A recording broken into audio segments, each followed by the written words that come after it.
Hello, my name's Jeremy McCandless. Welcome to the Living in Faith Everyday podcast, the Life podcast. And we're into episode 3 of our series that I've entitled 66 Books, which gives a short overview of all 66 books of the Bible. We're up to episode 3, as I said, which looks at the book of Leviticus, the book of the holiness of God.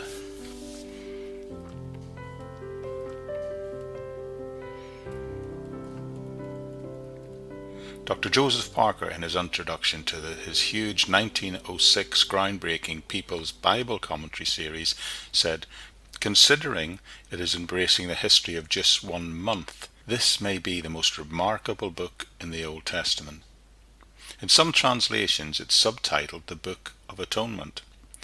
The title Leviticus once again just refers to the name given it by the Septuagint and simply means pertaining to the Levites. You see, the priests in ancient Israel all came from the tribe of Levi, and this book served as their handbook. Leviticus chapter 1 verse 1 outright claims that Moses is the author. In fact, 56 times in the 27 chapters, God is said to have imparted these laws to Moses. Interestingly, Jesus also, when he makes reference to Leviticus, when he does that, he attributes it to Moses. An example of that is found in Matthew 8 verses 2 to 4. And furthermore, it's worth noting that there's general uniform ancient testimony across both Jewish and Christian sources that attribute Mosaic authorhood to the book of Leviticus. Thinking about the recipients, the people to whom the book was written. The new calendar of Israel began with the first Passover, which was described in Exodus chapter 12. The tabernacle was completed exactly 1 year later, and we see that clarified for us in Exodus 40 verse 17. And according to Leviticus chapter 1, the book of Leviticus now picks up the story at that point and takes place in the first month of the second year. This is confirmed for us several times in the book, in Leviticus chapter 25 verse 1, 26 verse 46, and chapter 27 verse 34. The book of Numbers, which follows on for this, then opens saying that it is the beginning of the second month. So, having taken those two things into account, the conclusion of many is that Leviticus takes place over just 1 month. The book was probably written after the children of Israel camped at Sinai, and if we bear in mind that the Exodus probably occurred in 1447 BC, it's likely that this book was written around 1446 BC. At this point, the Exodus generation had been delivered out from Egypt. They'd been taken to Sinai and given the law and the instructions for the tabernacle, and as they looked upon the tabernacle which they had built, they no doubt wondered what exactly it was all for. That is one of the major questions that I believe Leviticus is designed to answer. It is to give the instructions for the sacrifice and the religious ceremonies surrounding the use of the tabernacle. When we think about the message of Leviticus, the subject of the book of Leviticus is the holiness of God. In it we discover that God is in fact holy and that he desires that his children be holy. The Hebrew word holy simply means to separate or to be set apart. This then implies, therefore, that God gave ceremonial and moral laws to Israel so that they might be set apart from other people at that time, set apart for fellowship with him. In the preceding Genesis and Exodus books, the people of Israel knew that God had freely chosen them to be his people and that he freed them from slavery in Egypt. They responded appropriately by promising to do what this God who had done these great things, to do whatever he required of them. God then joined himself to Israel in a covenant ceremony in which he laid down certain basic principles and then unpacked them with detailed commandments, and the people, in reply, promised unconditional obedience to him. You can see the narrative of that story played out in Exodus 20 verses 1 through to 24 verse 18. But here now in the book of Leviticus, God goes on to show his people the plans he has for the religious life of the nation that he has set apart to himself. He will provide them with a central place of worship, a priesthood to officiate in the religious matters, and a sacrificial system by which they could demonstrate their faith towards him.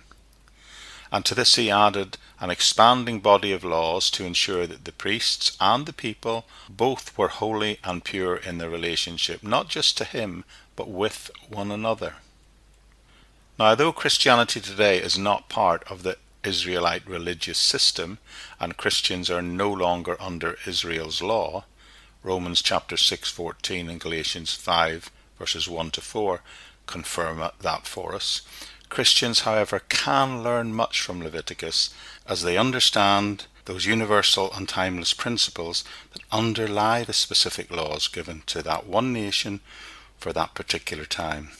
Romans 8 verses 3 to 4, Galatians 5 verse 14 and Galatians 5 verse 18 make that clear for us. The principle still applies, even if the way it was outworked through the Old Testament religious system does not. It should always be remembered that the law, or the Old Covenant to which the law belonged, was never meant to be permanent. Its purpose was to prepare the way for Jesus Christ, whose death achieved all that the Israelite sacrifices could do, as well as doing those things that it could not do.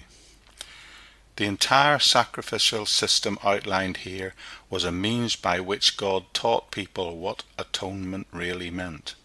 It was a further stage in the development of God's plan of salvation, a plan that would reach its fulfillment in Jesus Christ. Romans 3:21 and Hebrews 9:23 to 26 confirm that for us. When thinking about the structure of how the book of Leviticus is laid out for us, Leviticus, as I said, is a manual for Old Testament ritual, and as such it does not really have a straightforward literary structure. The closest thing to that is the continual repetition of the phrase, "and the Lord said to Moses."